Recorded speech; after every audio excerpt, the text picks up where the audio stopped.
for cold, hard sports talk with your hosts, Ty Gore, Matt Barrett, and Jake Woods.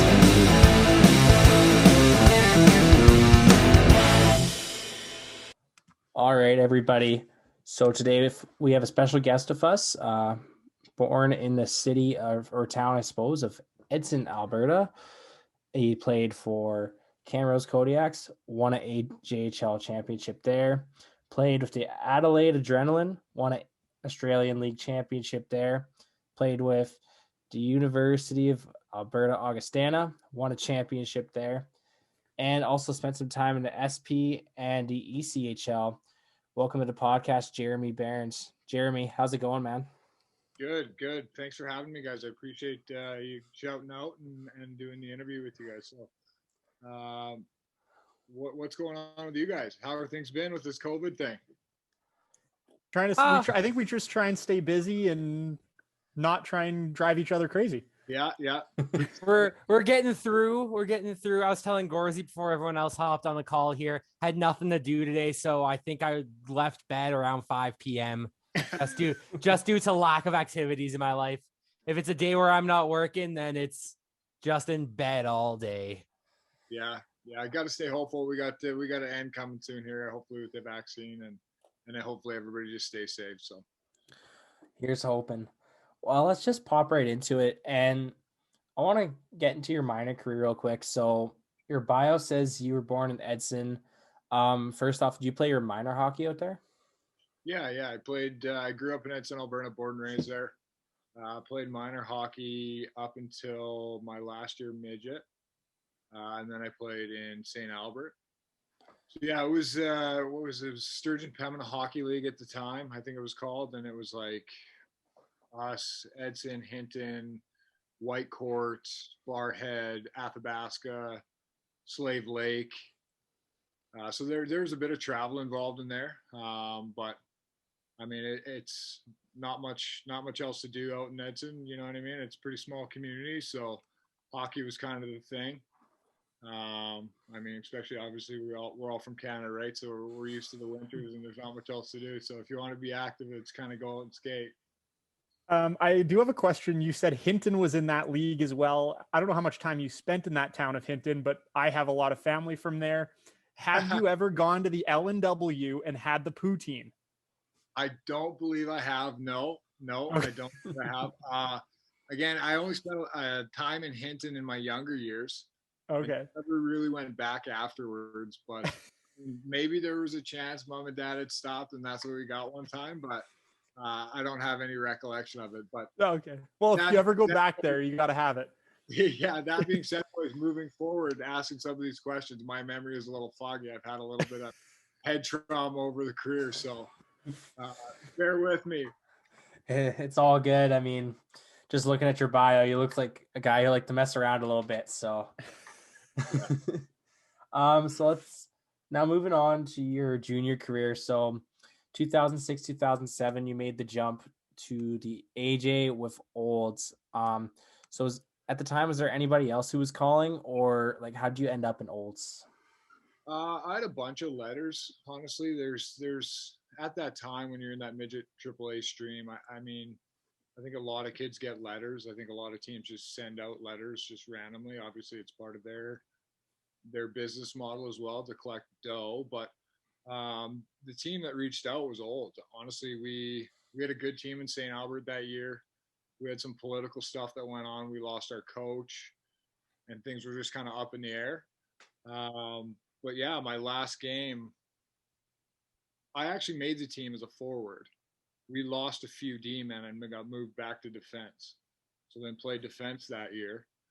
So yeah, I was playing defense all year, and then the last game we were done. We were making playoffs, and things were getting heated. So I just kind of said, well, to hell with it.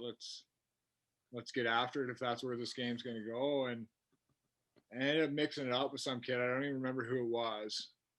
Don't even really remember what happened, to be honest with you. But after the game, one of the scouts from Olds come down to the locker room and said, like, you got aspirations to play junior after this? And I'm like, yeah, like I've got a couple letters, but nothing serious. And he was like, well, come to our camp.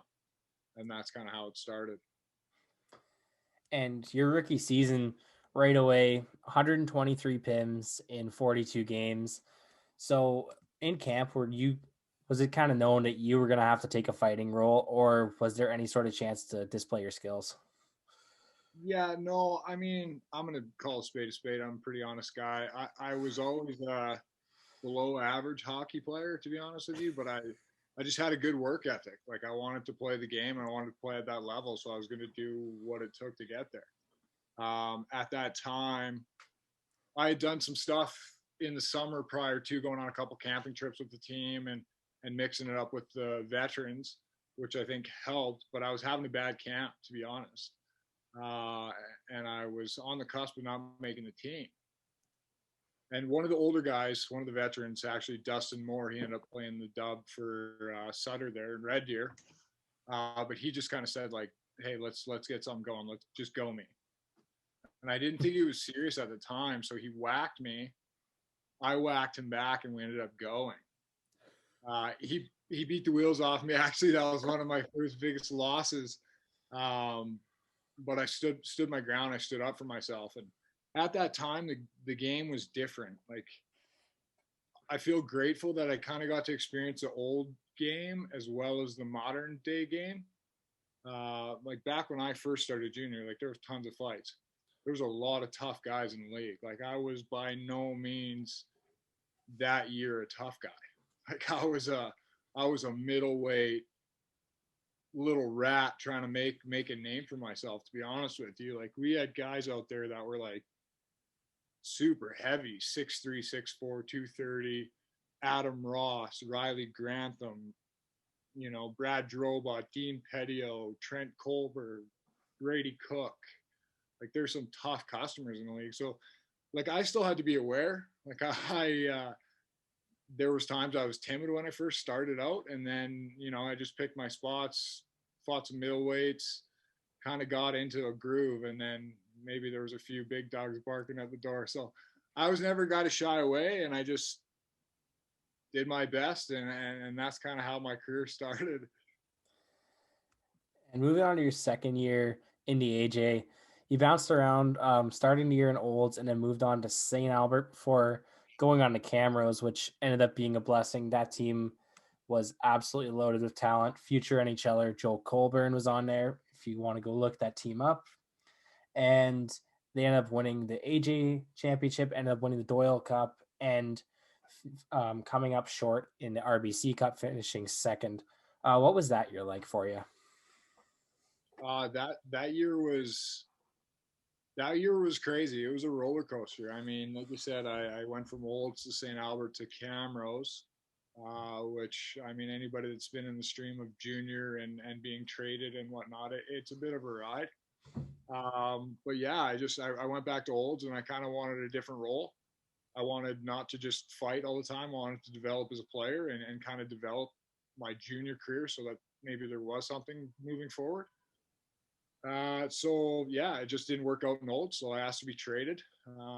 Ended up going to St. Albert just for a brief period, which was good. I got to play. I thought kind of went on when I wanted on my terms, and actually developed a bit. And then went to Camrose about a month later, which there's a kind of a funny story on that trade. If you guys got time for that. Yeah, let's hear it. Oh yeah. So yeah, I essentially, when I was in St. Albert, I was there for about a month, maybe 2 months, loving it. I mean, my mom and dad were living there at the time. I just went to high school there, so like it was pretty fresh. And yeah, like we had a home game. It was at trade deadline. I'm half dressed in the room with the boys, getting ready to go play. I can't even remember who we're playing. And then the coaches come in and they go, "Beirnes, take your stuff off. You're not playing anymore. You've been traded." So everybody's kind of like staring at you, and I'm like, "Oh, okay. Well, this is interesting." So I take my stuff off and then like get my gear off, whatever. Still showered up, put my suit on, whatever. Go out in the stands, and they go, "Oh yeah, and can you take stats?" So I took stats. So I took stats that game, knowing I was full well being traded. Had no idea where I was going. I had just been traded once. You're still young, fresh and junior. You don't really know if this is a career or if it's going to pan out, what you should do after. Like, like I said before, I was kind of below average player, but I had a good work ethic. So I was super anxious and didn't know what was going on. So watch the game, do stats, game finishes, go down, talk to the coaches. They go, yeah, you've been traded, but the deal's not finalized. So we can't tell you where you're going. We can't give you any of the details. So sleep on it. Come back tomorrow. We'll let you know exactly where you're going, what's going on. So I'm stressing all night. My mom and dad are trying to keep me, sane and ended up going back there the next day. And I was traded to Camrose. But during that game, one of the dads of a player in Camrose had come up to me and asked me, "What are you doing up here?" Because he was watching the game. They're from St. Albert. It was Owen Chatwin, Kerry Chatwin. And I said, yeah, I got traded. I don't know where I'm going, what's going on. And he knew I was down, but he kind of at the end of it, before he walked away, he was like, hey, like, you're going to be going to a good spot. Don't worry about it. And at the time when he said that, I didn't really know. I didn't read into it. I didn't even think about it because it was, I guess, emotions and everything in the way, right? And looking back now, like he told me, hey, like you're going to Camrose, man. Don't worry about it. You're going to win a ship. That's awesome, man. And not gonna lie, if I was told by a coach like, "Hey, you just got traded, but can you take stats?" I would butcher those. Like we finished the game with 4 shots on net. Everyone's a -20, even though we won. I mean, like I said, my memory's a little foggy, boys, but I probably wasn't super accurate on the stats. I mean, that's just such a ballsy move. Like, oh yeah, we traded you, but no, go take stats for risk. Like, Yeah, come holy. on. And so it was like, "Oh yeah, we traded you, but do you want to work the gate for the game? Fill up the water bottles between periods, maybe? I don't know." Jeez. I want to ask about your time in Seattle. You only played 12 games there, but the Steel were still pretty new at that point in time. How was it weird, or was it pretty cool to play for this like kind of brand new AJHL team and kind of the place that you played your last bit of midget? I really enjoyed it. Like I said, I just finished. It was fresh to me, right? So I just finished essentially high school there. Still lots of friends and stuff, and it was close. I always thought St. Albert was a great spot that should have a junior team. I don't really know exactly the ins and outs of why it didn't pan out, but it was good. Like I really enjoyed it. Like I said, for the short time they were in the league, I thought they did pretty well. But again, it's a business too, and I don't know exactly everything that panned out on that end. But no, I enjoyed it. Like I said, it was a stepping stone for me in the right direction to, eventually get to Camrose and have the experiences I had there. And I just have one question about the Kodiaks. So, as mentioned earlier, you got to play a future NHLer, Joe Colburn. Was he one of the most talented guys you got to play with? And if not, is there another name that stands out? Yeah, that's such a tough question. I mean, Jumbo Joe that's what Coach Boris Abalka called him, Jumbo. He was so good. I mean, he was a 16-year-old that came into the league and tore it up from day one. You know what I mean? Him and Mike Conley, 2 young guys, and they were so good at that time. Obviously, Joe played in the show. He ended up playing in the NHL. But you look at that roster in Camrose that year, there's, Dylan Olsen played in the show. Andrew McWilliam played in the show. Alan York played in the show. I think there was only 3 guys, maybe 4 guys on that whole team that didn't play some sort of hockey after the fact, whether it was be pro or NCAA or CIS or something, right? Like, we had such a good team that year. There were so many guys on that team that were good. At that time, yeah, he was a stud. He was the best. Obviously, he was still really good all the way through, made it to the NHL. But, I played with a lot of other great players in the coast, even in the SPHL. Other guys that had signed contracts and were in the systems with NHL teams and were in the AHL for years. That were very, very good. Garrett Mears, Reed Gardner, Nick Sorkin, Brett Lutz, Cam Brown, like all super good hockey players that I played with in Wheeling or in Huntsville or somewhere that, you know, potentially at the right moment of time, at the right, you know what I mean? You need a lot of things to line up to make it to the NHL. Like there's the top, you know, 2 lines that are I'm not going to say it's an easy route because it's not an easy route, but the drafted route, you get the opportunities right away. But there's a lot of guys that take the back door route. You know what I mean? And the gap between the East Coast to the A to the NHL is very big, but yet it's very small. And the only way to describe that is like you're sitting in the coast, like my first year in the coast with Wheeling, there's 5 guys in the room that are experienced 4 or 5-year AHL players. They're just at the end of their career. But those guys that still went to NHL camps, you know what I mean? Kenny Ryan, he played for the Marlies for 3-4 years. Went to NHL camps in Anaheim. You know what I mean? Like these guys are good hockey players, but you need a lot of things to line up to make it to the show. We all know that. Everybody knows that. So long story short, to answer your question about Joe, he was sick, but there were so many other guys I played with as well over the years that were such good hockey players. Like just to give a shout out to a guy, Cam Brown, I mentioned, like he played in the AIHL. He's like 5'6", 160 pounds. Wow.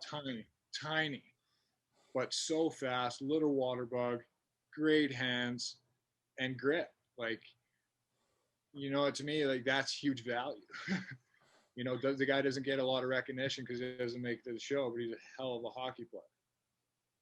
So if that answers your question for you. Oh, absolutely. And I just want to touch on your 08-09 season. It's more so just the number itself that's astounding to us.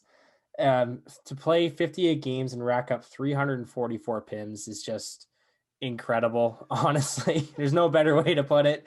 And we talked to Kaiser and he estimated you at about 35 to 40 fights that year. So what was that year like for you? And were you calling your own shots or was that more so the coach telling you to go? I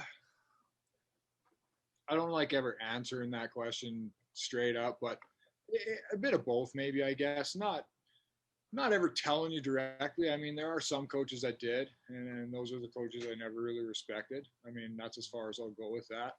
But, you know, there's coaches that you would do it for. There's coaches that wouldn't have to say it, but you knew as your role, like that's something you did. And for me, I knew every step of the way that I might have been an undersized guy or maybe a below average hockey player, but I was going to work to get to the next level because that's what I wanted to do. I wanted to play puck. That's all I wanted to do for hopefully as long as I could. So for me at that time, it was just get in. And that was my first year junior. Get in and make a name for yourself. Well, this was your role. I'm going to do that role to the best of my abilities. And that was kind of my philosophy and mentality all the way through. Get to the next level, the next step of success, and then try to get better as a player, but be the best fighter you can be. Be the best asset as a agitator, as a fighter, enforcer, whatever you want to call it. I don't care what you call it. Slice it how you want to slice it. I mean, I fulfilled the job, and I feel like I was pretty successful at it. I mean, not to get to the top end, but, you know, for you guys to be giving me an interview, obviously enough. And that's it was different when I started. It was survival. Like it was a different game. But then also with bigger guys and just try to take over games. Like I try to play the game within the game. Maybe I lack skill sets on scoring and skating and everything else, but if I could have 4 players or 5 players or 10 players on the other team going, holy shit, I don't want to go on the ice right now because I have no idea what this guy's going to do. That gives the other players on my team freewheeling whatever they want. And not to, no fight, every fighter does it because they just love the guys. Like they just want to fulfill a role and they love the guys and it's a loyalty thing. But I mean, if you were to ask any single guy, like, I've had numerous guys. I guess as much as I didn't want to refer to the documentary on it, but tough guys. You know, Camilleri says to McGrattan, you know, do you know how easy it is for us to play this game right now with you just sitting on the bench? Like, do you know how many times I've heard that in my career from guys on the bench? And yeah, it's not at the top level. So for people to say if there's no spot for fighting in the game, I just have a hard time with, I guess, just to answer that question. You know what I mean? Like,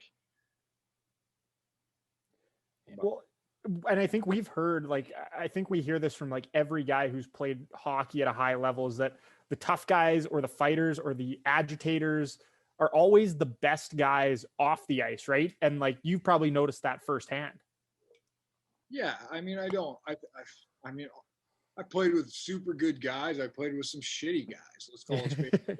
It doesn't matter what their positions are, but yeah, there's a character towards fighters. Like I have, you know, I believe that I have a very good relationship with a lot of guys that I fought over the years that I could sit in a bar with and have a few pints.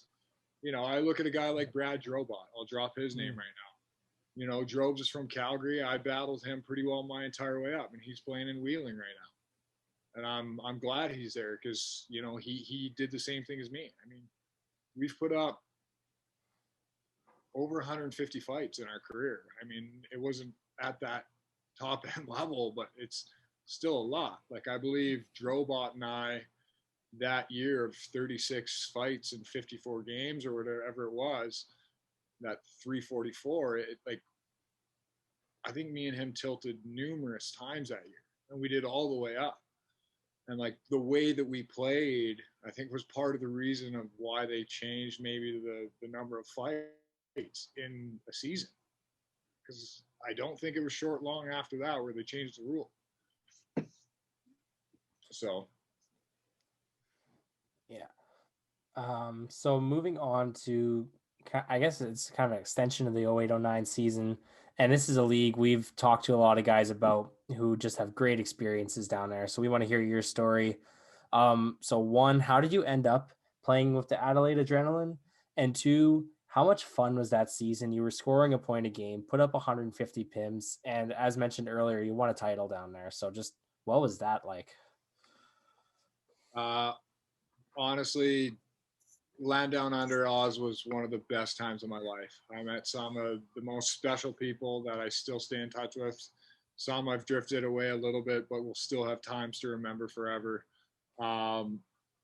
Such a beautiful place, such a beautiful country. I mean, such a hang loose mentality, very chill, relaxing. Like, I mean, it was awesome. I got down there. There was just a family friend that had played down there. So he kind of set me up with the contact. And I just reached out myself and kind of set it up. And it was kind of funny. I sold everything. I didn't have a lot of money going in beforehand. So I sold everything I owned except for my hockey equipment, sold my car, sold everything just so I could have as much money as possible to go there because it was pricey. Like Australia is expensive. But yeah, I packed up my bags, got my tickets, and I went. And it was awesome. I mean, such a cool setup. Like the schedule is very relaxed. Practice once, twice a week. You know, you play on the weekends. You can work if you want to work. You don't if you have enough coin. But just unreal. I mean, it's their winter time, which is still beautiful. Like the weather's awesome. You can surf. You're still in t-shirts and shorts. Like it's pretty cool. Did you were you working part-time or full-time while you were playing down there, or was it a business trip? Were you playing hockey the whole time down there? No. I actually had a couple different jobs. Okay. It was pretty wild time. Like I said, I got a lot of wild stories. I'll try to keep them all here PG as much as I can, but and from what I can remember.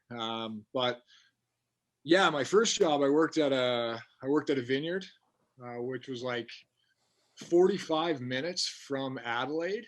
I can't remember exactly where it was, but we had the first car we got given was like this shitty 1981 Volvo that sounded like a go-kart, and it literally had Zamboni parts in it, I believe. So this is what I was driving to begin with. And this thing, I didn't care. I was young. I was in Australia, giving me a car and a house, and I can do whatever I want, whatever. So that was my first job. And then driving out there on the second day, the car blew up. So I'm sitting on the side of the road, and all of a sudden can't get at this job anymore because we don't have a car, and team can't buy a new car. So blah, blah, blah, blah, blah. So that job got axed. And then there was a sheet metal place that was close to the rink. I can't remember what it was called, but I was there for a couple days too. Well, my hands were getting cut up and shit, and then I was having to play with gloves, and I was like, hey, this is ridiculous. I'm not doing this anymore.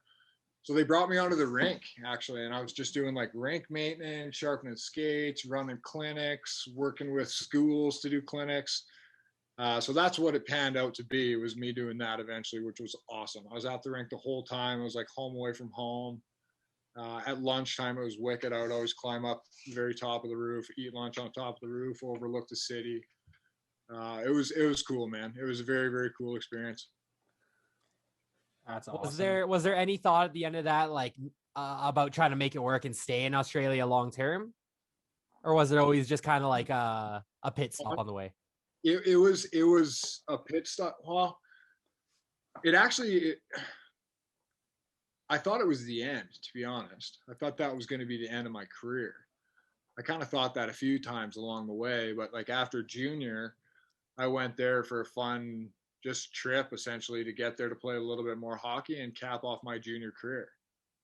You know, and then I finished that out and I was like, well, I kind of still want to play a little bit more. So maybe let me reach out to a couple of these SPHL teams. I went lowest level professional hockey teams in the world on Google. SPHL, okay, cool. What are the teams? What are the general managers, head coaches? Boom, fired out emails. And then took a gamble. That's how I got there the first time. The second time, one of the guys I played junior with had played with the assistant coach in junior in Fort McMurray. And then he sought out and said, hey, like come down to Huntsville. So I actually want to touch on that 09-10 season. Well, first off, we've heard lots of stories about Huntsville in the modern day and the SP in the modern day, but back in 2009, 2010, what was Huntsville, Alabama like as a hockey town, and what was that league like as a whole? Yeah, I know. I've listened to a couple of you guys' podcasts, and I love how guys have touched on it because it has. The league has changed so much from the first time I was there to when I got there after college.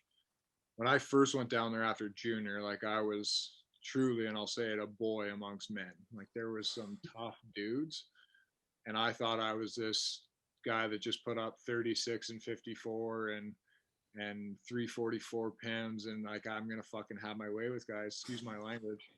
But I was proved wrong pretty quickly. Like I went up too early, and I'll say that to any little young kid that's watching right now. Like, trust the process, follow with progress, don't move up too soon. You know what I mean? Because it can be detrimental.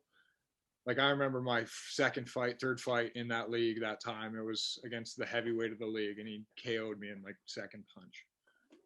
And I just remember being scrambled for the next day and a half. You know what I mean? There were some big dudes, and I wasn't ready. And it was literally 4 fights, 3-4 fights a night.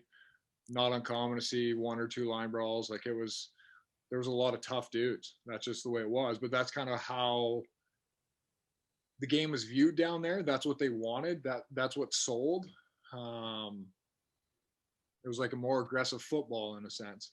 It's like football, but you could fight. So a lot of these cities, that's what they wanted to see, right? They wanted to, so the businesses, the teams, they would essentially bring that in. And that's kind of how it started. But as the years have gone by and things have changed, society's changed, the league has changed, and players have gotten better, technology's gotten better, training's gotten better, and the SPHL has got some very good players. I mean, you see a lot of movement nowadays from the SP to the East Coast, way more than you did years past. Well, why? Because the leagues are getting better. And I think that's everywhere. You know what I mean? Australia would be the same way. I haven't been there since I won, but I imagine the league is a lot better than it was when I won. So to that, I mean, there's still the odd kerfuffle, I guess you could say. There's still teams that bring in fighters for that role, for that entertainer aspect of it. I mean, it still sells. We all know it's a business. It's part of it. So yeah, I hope that answers your question. What was Huntsville like as a town and as a place to like live in for a while there? It was good. I mean, the people seemed really good to us. Like, we never really had problems. I mean, our setup was really good. We were in apartment complexes, kind of housed together. Everybody was close. I mean, the organization treats their players really, really well for the most part. And yeah, I really enjoyed it there. It was an adjustment for me. Obviously, just the first place away, your first pro experience, I guess you call it, semi-professional experience away from home. I drove there too, which was pretty crazy. That was a long drive. That was a 37-hour haul. Wow. I was only rocking a little Ford Escape at the time. So I had that thing just full right to the top. I think I had 2 bags on top. And yeah, it was 12 and some 15-hour day driving. Wow, that's insane. I mean, props to you for making that trip, honestly. And that kind of brings me along to kind of the back half of that season. You ended up back in Canada playing with the Daysland North Stars. Is that the senior B circuit, or is that senior A? Yeah, well, yeah. So it'd be, I don't even know what they call it anymore. I think it was senior double A. Because then there was like the senior triple A. That would be what you're calling the A circuit with the Allen Cup. I don't think that's even anymore in Alberta, but yeah, I just came back when I came back from Huntsville. I had some stuff going on at home and I wasn't ready at the time to play there. So I just said, you know what? I got to go home. I got to take care of what I need to take care of and figure out the next step from there. And I was cool with the career being done. Found a job and was kind of still hitting up shinny and working out at the rink there because they had a gym, and the university coach approached me while I was running on the treadmill. And he asked me if I wanted to play. So yeah, I kind of thought about it and I said yes, but it was too late that year. So I just needed to stay on the ice essentially. So I knew a few guys from Daysland. Obviously Camrose is about 30 minutes away. Few guys I had played with in the past, the Petio brothers. They live in Daysland or from Daysland. So I knew a few guys, good group. So I just went and played just some fun hockey, just to stay in it, and have some fun. And then the next season went and played university, which was another whole new adjustment. Yeah, and let's swing right into that. So for those who don't know, so the University of Alberta Augustana, it's a sub branch of the University of Alberta, and they play in the ACAC, which can be a hectic league, especially in the early 2010s. Do you just want to talk about what playing in that league was like? Yeah, it was, best way to put it was a grind. It was a grind for me. I finished in 5 years. I did an extra year just because of my workload, just with working, school, hockey, and I coached, assistant coach for Bantam AAA. I just spread it out, and I looked at it as 5 years instead of 4 years for development. Essentially, I went to school, not for school. I went to school to play 5 more years of puck because I wanted to just hang out and not enter the real world. And like I said, I'll call a spade a spade. School was secondary at the time. I just got in by a hair. I'm grateful for my coach at the time, Blaine Gustall, who helped me get in there. But I got in and I just grinded.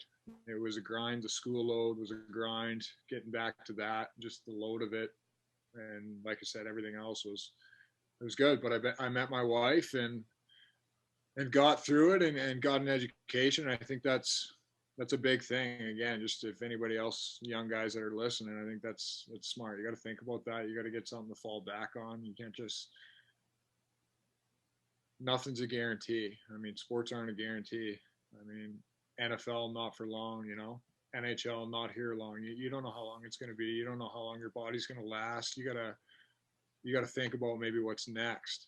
So I'm grateful that I had that thought process, and I think that was the best play for me because I had 5 more years to develop. I got to find out what I love to do. I'm a certified personal trainer now, and I got a kines degree, and so I do that now, and I'm still making money off that. And then I got to play longer. I got 5 more years to develop and get to the next level, which I wanted to play pro hockey.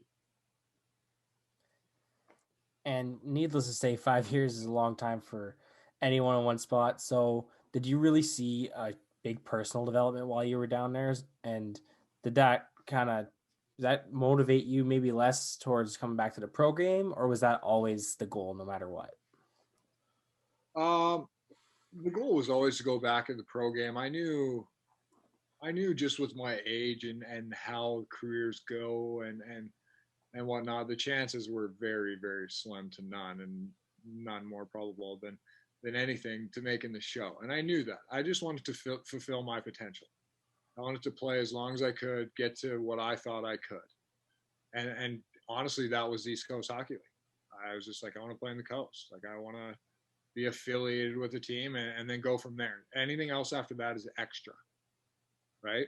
So that was kind of always my goal. And I was like, okay, well, how to get there? I mean, I wasn't drafted. I wasn't sought out. But if I can take what I'm good at and be the best of it, we'll see where I can go. So yeah, the 5 years in college, honestly, it was a great experience. Played with a lot of good guys. We won a championship. It was an awesome experience too. We, made school a little bit easier. Profs are a little bit easier on us, maybe with assignments and tests, and deadlines might have been extended longer than they should have been. And maybe some businesses were a little bit more generous to us at the nighttime hours. But all in all, that process for university for me was get bigger, get stronger, and hone your skill sets. Get your skill sets to a point where you can be an average to below average player at a pro level, and then use your other skill sets to use your other skill sets to maybe help you out too. And that's something I want to touch on briefly because you can't deny the trend. You won championships in 3 different leagues. So what do you think that says about you as a player? Like, do you think that the role you played was really instrumental in getting to those championships? That's a great question. I will give you that. That is a fantastic question. But it was a piece to a puzzle everywhere it was. It was a piece to a puzzle. That's how I look at it. You got to have the right mix. You got to have the right chemistry. You got to have a lot of things aligned. But I think if you can get a common group with the same views and the same beliefs, with the same work ethic to try to achieve a common goal, if everybody's on board with that and can be in the present moment, you can achieve some great things. And that's always kind of how I've molded my role, I guess. Be the best you can be every day. Every day you wake up, try to get better.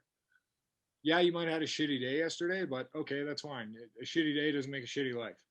Make tomorrow better. And that's how it was. I demanded the most out of all the guys I played with, I think. And some guys will definitely attest to that because some guys didn't like me, and that's fine. I was there to accomplish a goal, and I was there to win championships, and that was my belief. So I held guys accountable. I knew how hard I worked every day. Did I maybe have some fun too? Yeah, of course I did. I worked very, very hard, but I played hard when it was the right time. And I expected everybody else to do that. I didn't care what line you were on or how many points you had.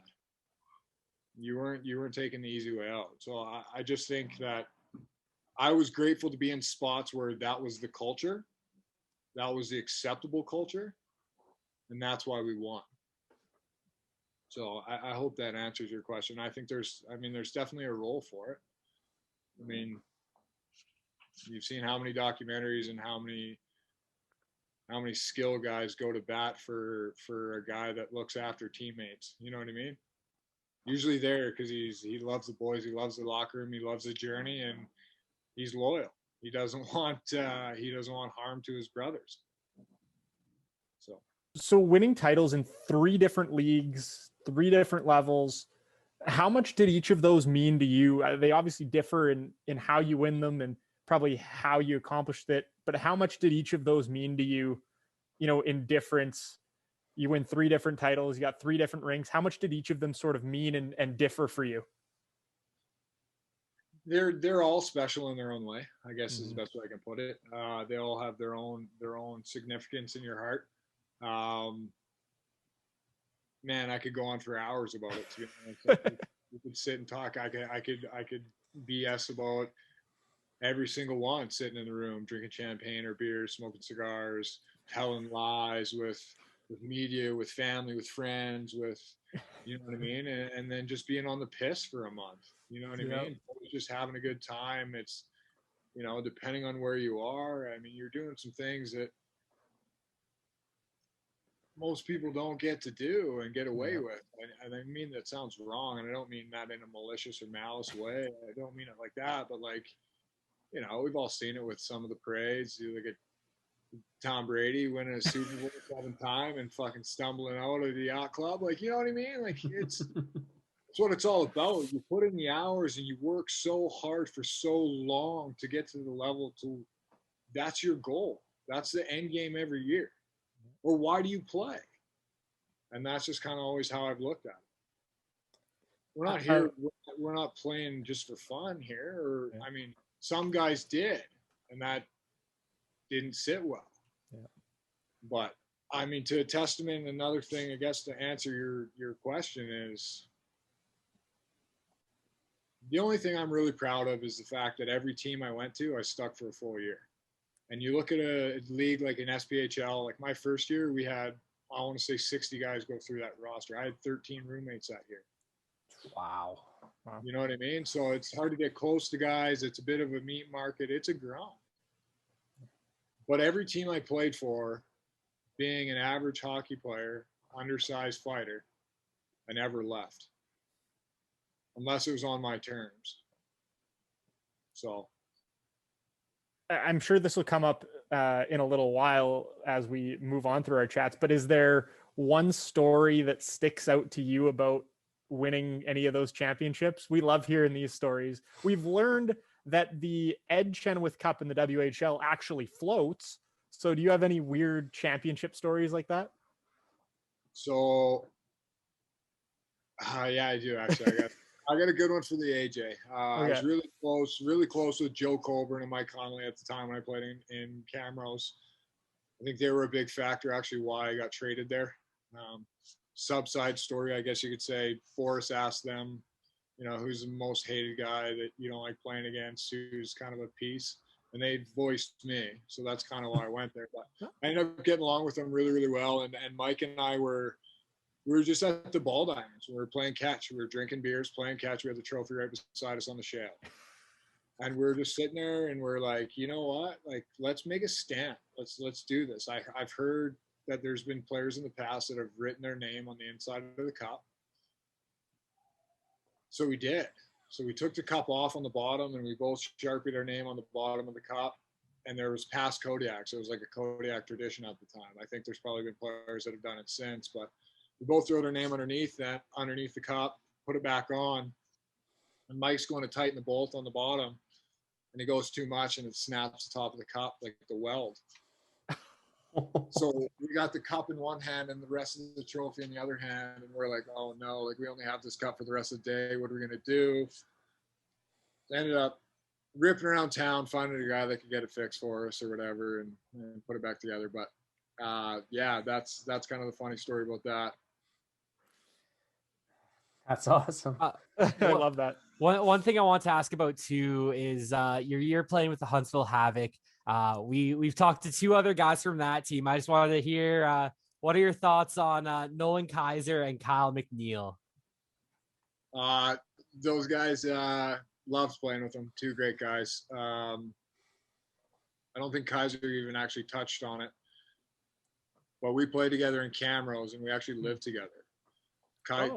Kai's and I were Kai's was like my little brother. He was my little 16-year-old brother that couldn't wipe his own ass.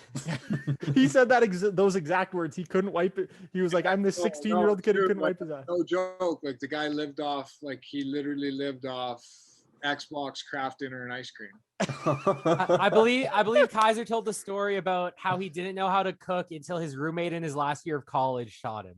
Yeah, it was incredible. But such a great kid. Very, very talented as well. Good hockey player. Neeler too. He was been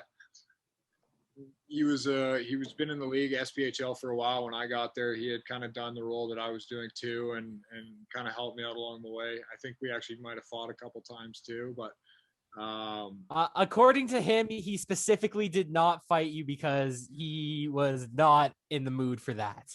he very well might not have. I don't know. Like I said, I've had a lot and some blend together, but I know we played each other on some other teams afterwards, and like things could have got heated. But Neeler's a beauty. He was awesome. I loved going down to his apartment, watching hockey and having beers with him in Huntsville. Like I said, that was one of the coolest experiences of playing. Even though it was lower level pro, man, you're still building great relationships with guys that you're gonna forever have. Like, you know, if I walk into a bar and see Neeler or Kai's, like, we're probably going to sit down at a table for 10 and catch up. And that's just how the world is. You know what I mean? Like, that's how that hockey world is. It's a brotherhood. Like, it's very, very big, but it's also very, very small. So that's how I respond to those two knuckleheads. Side note on McNeil. What I'm going to say something to you and you tell me what this drums up. The McNeil deal.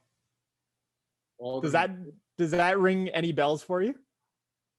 Yeah. Did he touch on this? I didn't listen. He did. He mentioned it. By the time this episode comes out, we'll have the video all over our social media accounts. Okay. But again, boys, the eggs have been scrambled a little bit over the years, so don't quote me on this, but I want to say that was in Huntsville a little bit. Like Naylor's been. I love him to death, but I think he had a little bit of weight issues. Like he was kind of lazy at the time, and I think he got bugged about cheeseburgers or something. And then they did like a promo on the McNeil deal or something. Is that what he said? it was the story we've heard was they wanted to do a promo commercial for like, you know, local TV.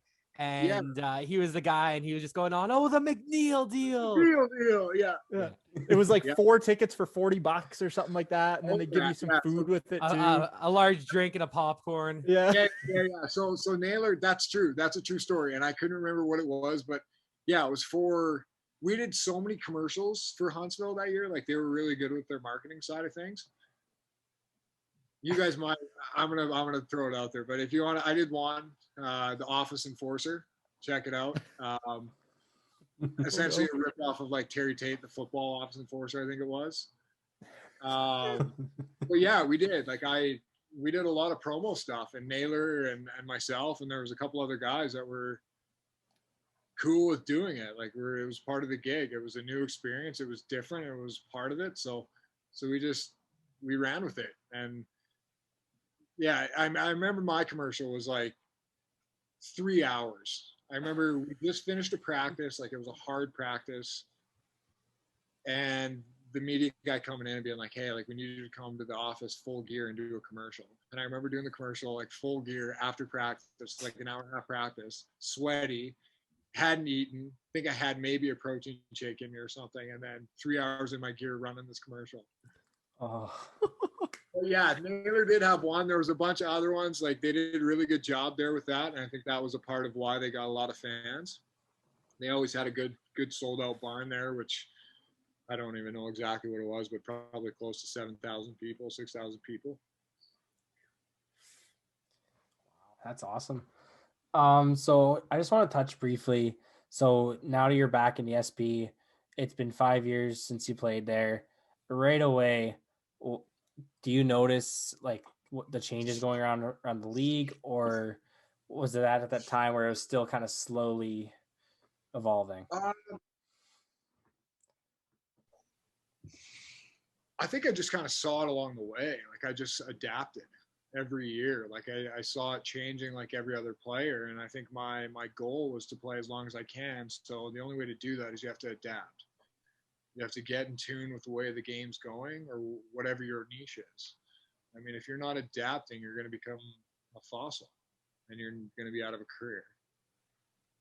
And so I kind of saw it along the way, and I knew it was changing. I could see it. I could see it from what I was allowed to do with my job as the years went on. How many times I could do it, when I could do it, what was acceptable when I could do it. Like my first year in the SP, and then I guess that first actual year in the SP, like I had that first year in the SP, I had like 33 fights, and we could literally just take our helmets off and throw them on the ice and say, okay, let's get after it.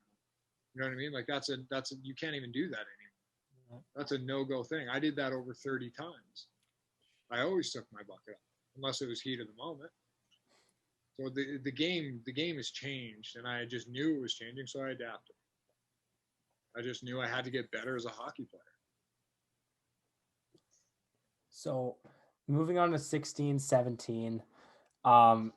First you signed with the Roanoke, or I can never say the city. Roanoke. Roanoke. Thank you. The Roanoke Rail Yard Dogs. Yeah. What First, a team name, by the way. yeah. Yeah, so go ahead. Sorry.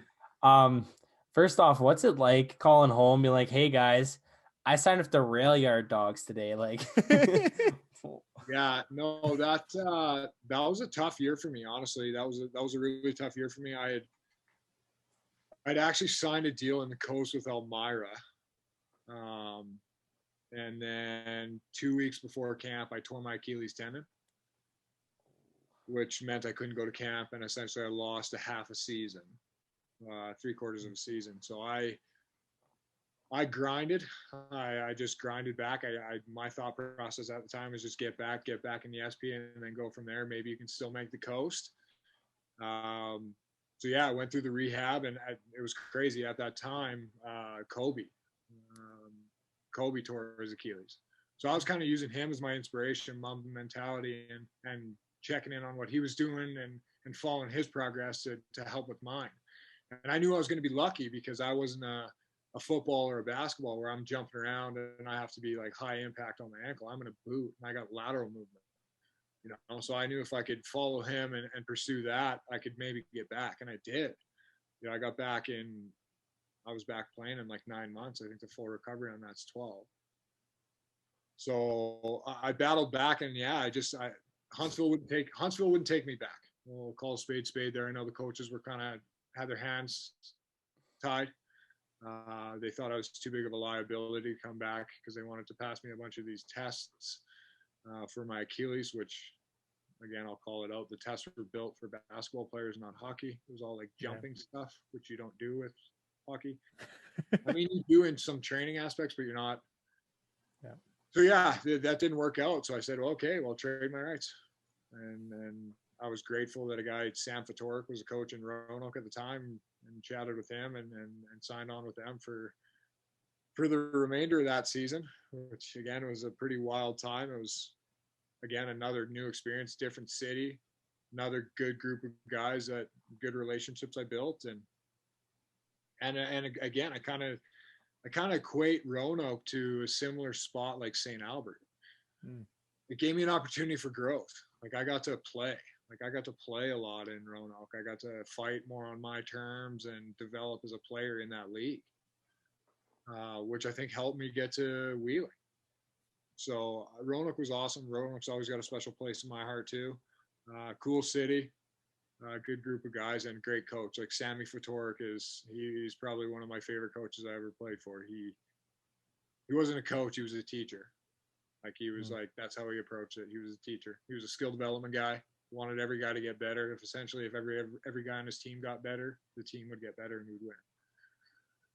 So I like that about him, and he was always honest and upfront and transparent, and that's something I'm pretty big about. So yeah, Roanoke was good. Roanoke was really good. And you already touched on it, but the next year, you get to go back to the coast, and this time with Wheeling. What was it like getting that call up?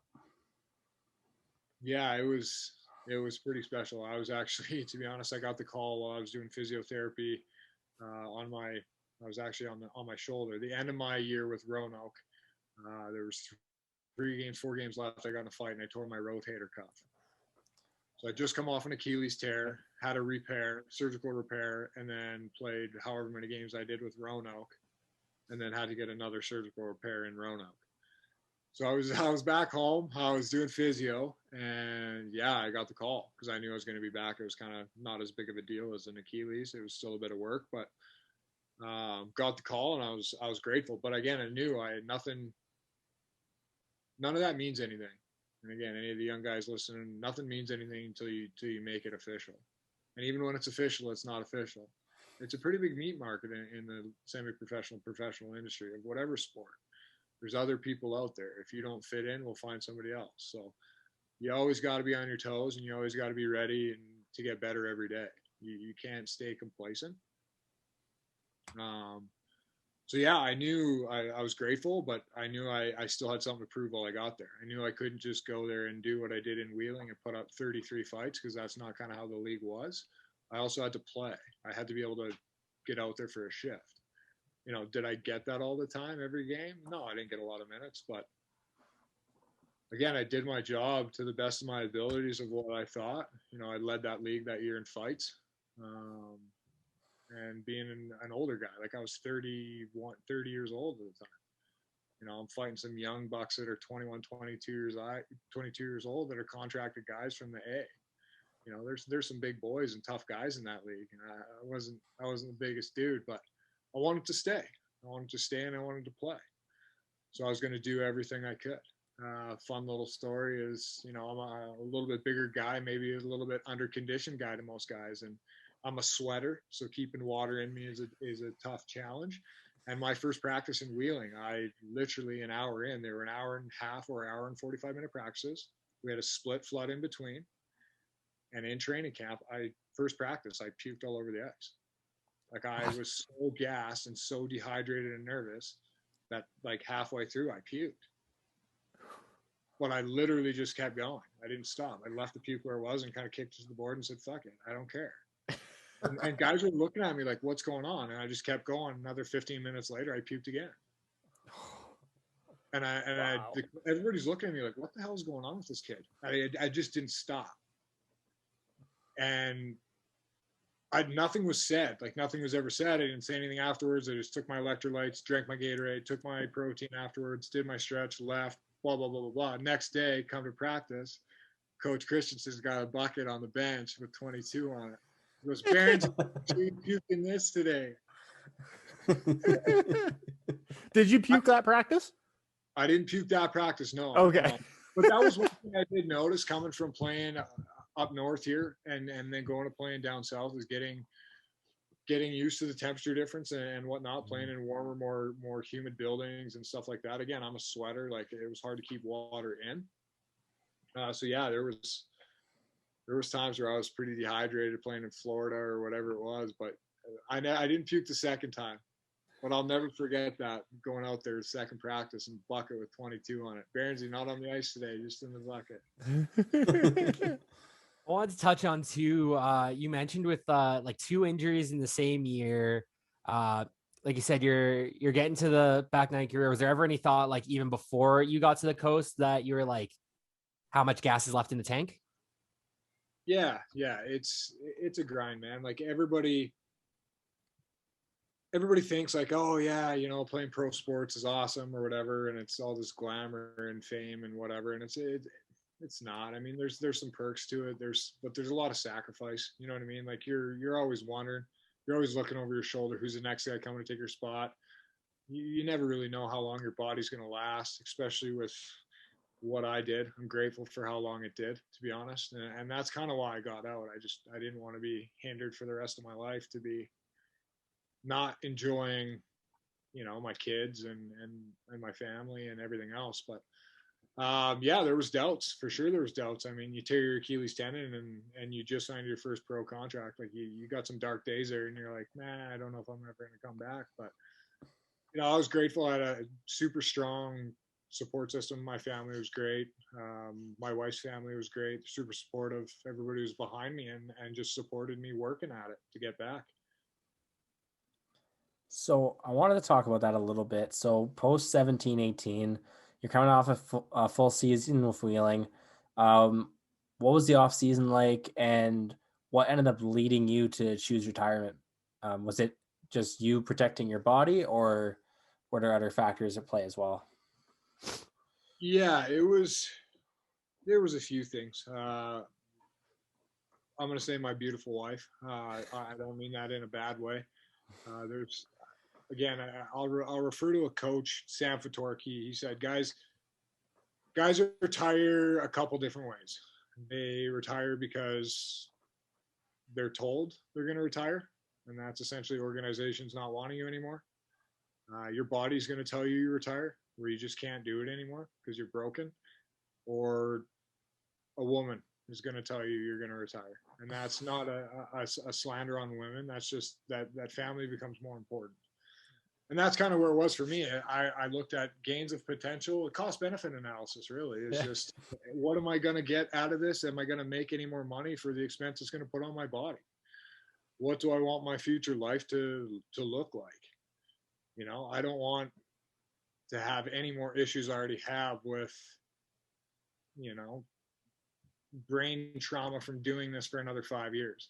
To maybe play a year in the A. Like, I knew I was never going to play in the show. So it came to that point. Like, East Coast Hockey League was my goal. That was kind of my end game. That was my satisfactory, and not a satisfactory even. Sorry, that's the wrong word. But that was my achievement. Anything else was bonus.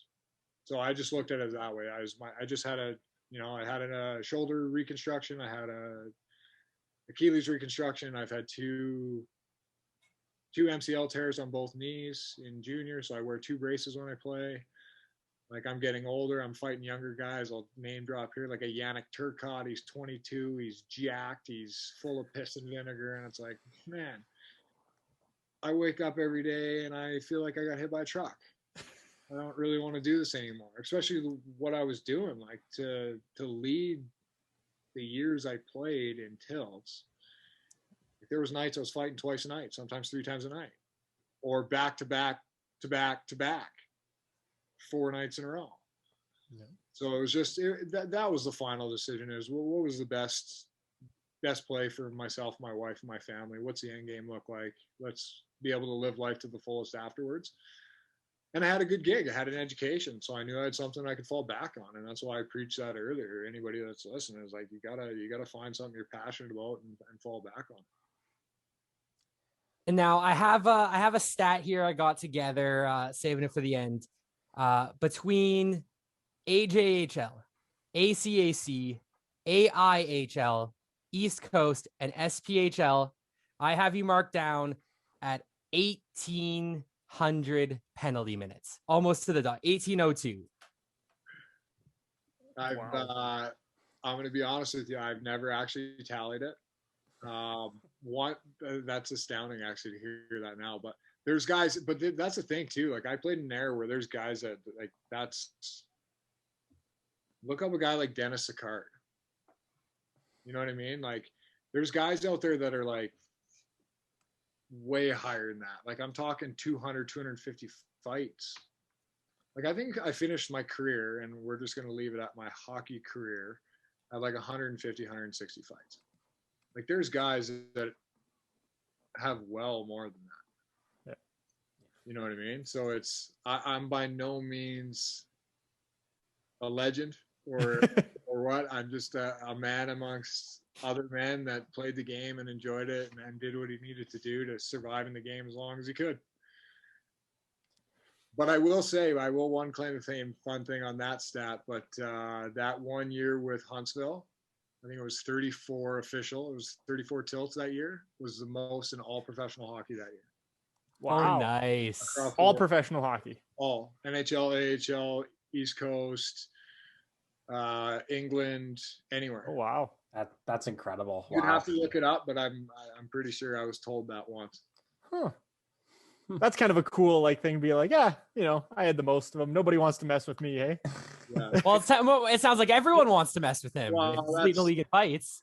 Yeah, that was the thing too. Like I was no, like I said, I was no heavyweight by any means. I mean, maybe I was up in those classes. Maybe people put me in those classes. I wouldn't say I was. I was kind of a mix of both. Like I would just fight whoever wanted to fight me and agitate and try to survive. Like there was way tougher guys out there, but I just knew how to play the game within the game. Like there was tactics that I used to deter guys from wanting to go on the ice. There was tactics I would use to suck guys in and bait them into coming at me so I could fight them, or they would take a penalty. Like there was, I tried to play a mental game a lot of it too, right? And sometimes you had to. Sometimes I had to because I was undersized, or to bait guys in for maybe a go around. Like if something dirty happened, but then nobody on the other team wants to go, well, it's like, here's an example. I'd be like, hey, well, guess what? Your best player right now is probably going to get a real hard chop to his ankle and might not play for 7 games. I'm just doing my job, so maybe somebody should step up. Yeah. I mean, that's an unwritten thing that you shouldn't really talk about, but right. People don't talk about it, but it's the truth. That's how the game was. That's how it is. It's a game within the game. Were you much of a chirper? Obviously, it sounds like you were. How much of a chirper were you? Yeah, I was. That was one of my tactics for sure. I always rocked a big white mouth guard. I always, you could ask literally everybody I played with, against or with. Yeah, I flapped at the lips for sure. I did. I'll put that on myself. And it was just, again, it was something I used. It was like some guys it didn't phase. Some guys I was like, who gives a shit about this guy? Maybe I have to fight him. Okay, that's great. But some guys it'd be like, stay away. I don't want anything to do with him. I don't even want to go on the ice. So if you acted a little bit crazier than what you were, and everybody always bugs me, I got crazy eyes when I get intense. Like I use that too. Like, and it worked on some guys it didn't, but I just tried to use other things to my benefit to keep me around. And I found that not only did that work on the ice and it created space for me and my teammates, but it sold. Yep. That's part of the business, and everybody shies away from it and doesn't want to talk about it, but it's true. It's people want to see it. Again, everybody's touched on numerous times. How many people sit down when there's a fight going on in the stand or on the ice? Everybody in the stands is standing up, or engaged. Not saying that that's what it should be. I don't think it should just be a slugfest like it used to be. I think the game's come a long way, and I love how it is. It's more skilled or whatever, but you're never going to take it out. Yeah. You're not going to take it out of the man. You're not going to take it out of human man. You know what I mean? Like when things are at the highest level, championships are on the line. Whenever there's any kind of competition and there's things that multiple people want, they're going to fight for it. 100%. People are going to fight. It's human instinct. So you're never going to take it out. It's always going to be there. I think they can talk about it forever, but that's just my call on it. Well, we've kept you here for over an hour. You've told some great stories. So I won't keep you too much longer. Boys, you got any questions you got left? None for me here. I think we got a great picture of his very, very fun to watch career. Well, do you have any other fun, funny, awesome, cool, neat stories that you think we should know and that people should maybe hear and that they might enjoy? Oh man, there's so many. there's so many. So many different leagues, but I think the biggest thing that I'll say that I enjoyed the most, and I think almost every guy would say this once they retire, like first off, shout out, enjoy it while it's there, boys. Anybody that's listening, it doesn't last long. It's not there for long, but you'll cherish it forever. So make the most of it. But yeah, it's just being in the room, being on the bus. Yeah, I think it was the coolest part. You know what I mean? In Wheeling, we had, you guys probably talked about it to other guys, is sleeper buses. And to me, I thought that was one of the coolest things in the coast is like, you're on the bus with the boys. You got fridges, microwaves, bunks that everybody sleeps in, TVs, personal TVs, and everybody just hangs out, plays cards, drinks beer, tells lies. And it was just like, they were your brothers. You had 19 brothers every single year to to get to know. And I think that was the coolest part for me. So many cool places I got to see, so many cool relationships I built. Just an unbelievable ride. Well, with that, thanks for coming on. Like I said, you were a blast to have on, and we'll have to get you back another time. Maybe hear a couple more of those stories there. Yeah, no worries. Thanks for having me, guys. I appreciate it. And like, if you guys are ever out in the Leduc area, I'm at the Leduc Golf Club now. I'm in the golf industry. So if you want to go for a round, just let me know. Well, I know Woodsy is not a golfer at all. I'm not a golfer. Ty and I are. Yeah. So we'll definitely come out and say hi and whack a few balls around. That's awesome, boys. I'd love to have you. All right. I just blame it on my mom. My mom allowing me to be a goalie when I was young. Both these guys were players. They got kind of the motion down. I was a goalie. I got none of that. All right. Well, cheers, boys. Pleasure talking, boys. Thanks again.